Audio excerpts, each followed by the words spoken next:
From the Porcupine Freedom Festival in the White Mountains of New Hampshire, this is Daryl W. Perry, host of FPP Radio News for Tuesday, June 23rd, 2015. Silver is trading at $15.97 per ounce.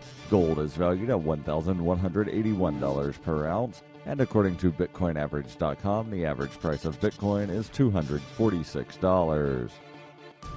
Antiwar.com reports Taliban forces attacked the capital city of Kabul yesterday, laying siege to the Afghan Parliament building, killing 2 people and wounding dozens of others. Officials insisted none of the members of Parliament were seriously wounded in the incident. The attack stalled efforts by the Parliament to take up a confirmation vote for a new defense minister and also raised concerns that the always tenuous security situation in Afghanistan is rapidly coming apart at the seams. Afghan Interior Ministry officials insisted that the attack was fairly quickly foiled by security forces and that all 7 attackers involved were killed. One appears to have blown himself up in a suicide car bombing that began the attack. Despite talks of the Taliban weakening in the face of the competition from the Islamic State within the country, the faction seems to be launching growing numbers of serious attacks during the current spring offensive, seizing key districts in the far north and sieging Parliament at the same time. In Survivor Max by Davi Barker, 11-year-old Max must survive the zombie apocalypse alone in New Hampshire. Slow-moving and non-thinking, the lame brains swarm his home searching for living flesh. Max must apply his Porcupine Freedom Scouts training to plan his escape, but first he must prove that he's too smart to die. Look for Survivor Max on Facebook and Amazon, or read Chapter 1 free at survivormax.com.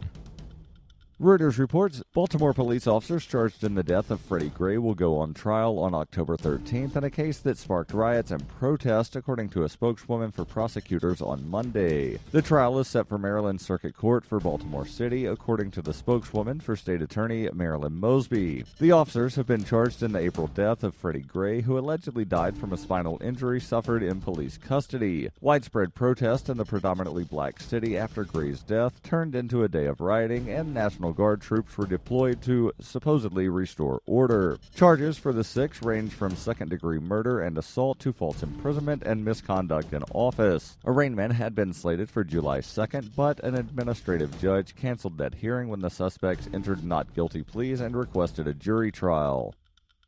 For over 35 years, Roberts & Roberts has been a trusted source for buying and selling your investment-grade precious metals. They also take Bitcoin for precious metal purchases and permanently removed the minimum purchase order for all orders paid in the digital currency. Call Roberts & Roberts today for knowledgeable advice on investing and a forward-thinking approach to new technologies. 850-478-5270 or online at rrbi.co.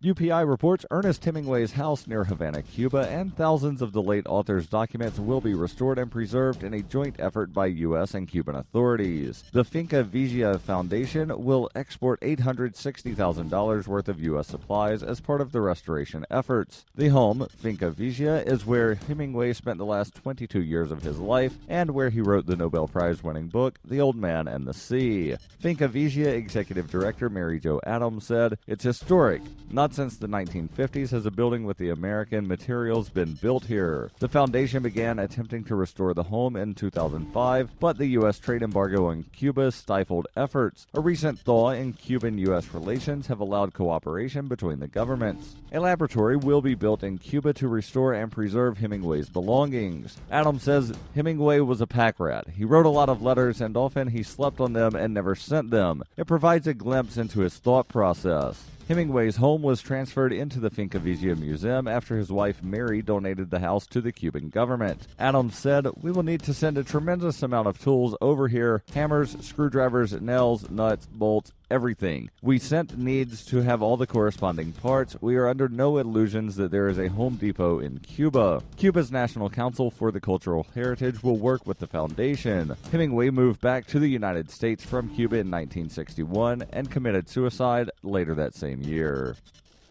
You can support FPP Radio by shopping online. Every purchase you make from one of my affiliates at shop.fppradio.com helps fund FPP Radio.